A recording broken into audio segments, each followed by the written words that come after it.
and good evening. Today we are looking at the aftermath of the Telangana rains and the Hyderabad deluge. Telangana government has estimated that the loss cost to the state could be as much as 6,000 crore rupees. As many as 50 lives have been lost, in fact, in this deluge that happened, 31 of them in Hyderabad alone. What we are also looking at is rescue operations which managed to in fact save several lives. As many as 5 teams of the NDRF was brought in. The army was also, a column of the army was also brought in, and the state rescue forces were also at work. I'm joined now by the Director General of the National Disaster Response Force, Mr. Satya Pradhan. Thank you so much for joining us, sir. What are the kind of challenges that you have faced? Urban flooding seems to have become a phenomenon in many senses. As many as 5 of your units were here. Did the rescue operations continue today, and is there more lives still at risk? That's right, Uma. This is a becoming bit of a regular situation now. In 2015 or 2016 there was this Chennai urban flooding. In Patna in 2019, last year there was urban flooding, and today in Hyderabad we are witnessing that phenomenon. So it is certainly something to do with the climate change and something to do with, extreme weather events that are happening, which are unexpected, but they are now probably to be prepared for in every respect. Yes, we are there on ground, and 5 of our teams are working, and we have other teams on standby. In fact, as we speak, there is a flood-like situation in Solapur in Maharashtra, in neighboring Karnataka also, and there is something in Andhra Pradesh. So we are really tied up, and almost 30 teams are in those states operating round the clock, and they will continue to do that. And specifically in Hyderabad, we'll continue to work till we are required there. Yes, we have rescued a lot of people today and yesterday, and as long as we are required there by the local administration, we'll be available. Mr. Pradhan, I'm just going to ask my team to colleagues to play out this video that we had in Hyderabad of a raft that went in to do a rescue operation in an area called Toli Chowki in Hyderabad, and the raft actually topples over because it has more than 15 people, and that was not an NDRF raft. But what I'm asking you is whether there are enough trained people, or do we need more of the NDRF kind of specialized teams to be able to handle this, because the allegation has been from critics that amateurs are also getting into rescue operation, which may have actually disastrous consequences. Absolutely, you have hit the nail on the head. Actually, these are specialized functions, and we should not trifle with it, because it is like trifling with people's lives.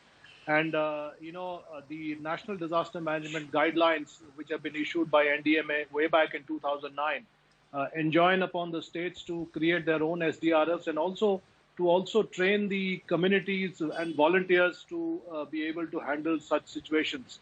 Some states have done exceptionally well. I would name Odisha, which has done very well in training the volunteers. I'm sure Andhra Pradesh, Telangana and other states are also doing their bit, but I think a lot more has to be done. And NDRF is happy to train the community volunteers also, and any other volunteers, whether in boatsmanship, whether using any other equipment. But unless this happens, unless it is widespread, and unless there are thousands of volunteers on ground, this is not going to work. And we are a country which is beset with a lot of problems, multifarious disasters. Yeah. So we have to be prepared in all respects, down to the community level. Yes. Okay. Thank you so much, Mr. Pradhan, and thank you and your men for being there out on the field and saving lives. Thank you.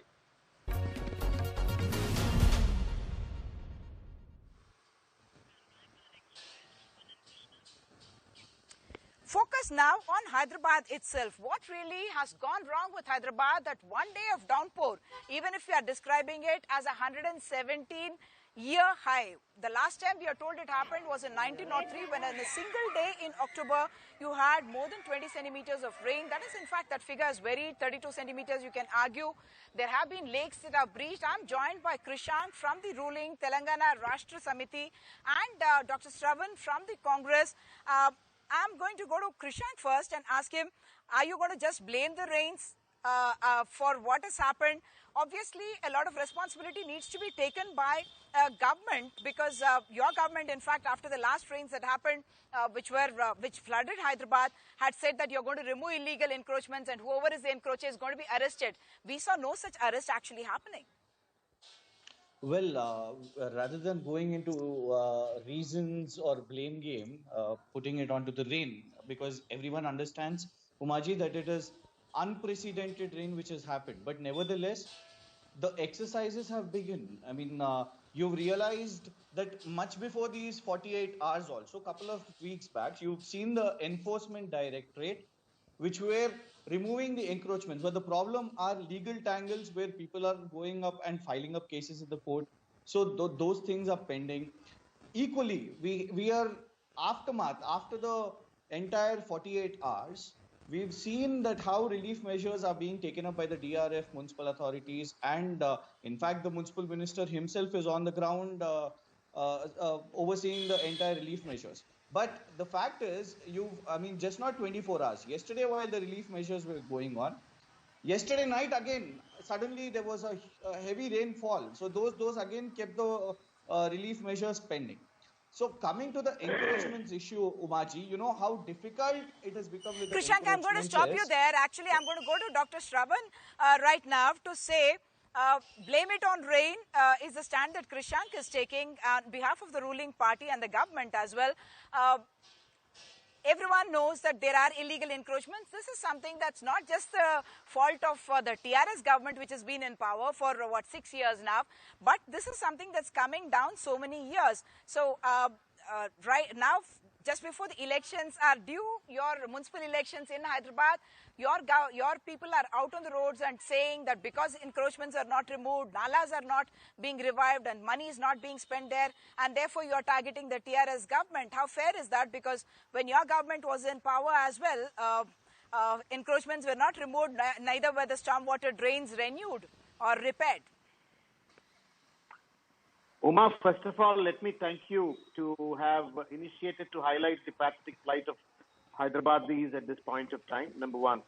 Number two, I totally agree with Krishank that you can't prevent the rains, but you can certainly prevent the extent of damage that happens in these kind of unfortunate situations. If only the government is proactive, not reactive, if only government is prepared to face these challenges. Unfortunately, what has happened at this point of time, TRS government has failed to prepare itself to face this kind of situation. It is not that they are not aware. In fact, the meteorology department has very clearly announced that there is likely to be a tufan, and no preparation has been done. In fact, Satyaprasad has talked out. I mean, he was modest enough. He didn't say very clearly, but then he did mention that there's a lot more to be done in terms of training the preparing the community in terms of facing this kind of a disaster. There is complete failure.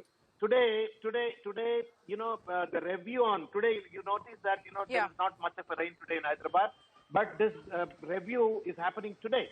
This review could have happened the day, the Chief Minister's review could have happened the day when the Meteorology Department has... Dr. Shravan, I'm going to have to interrupt you there and thank both of you. Krishank, of course, blaming it on the rains, and Dr. Shravan pointing this out as a failure of the TRS government, which did not anticipate or prepare for a disaster like this. This is a discussion that, of course, is a challenge for most cities where this kind of unplanned management, growth of the city as well as encroachments have been happening.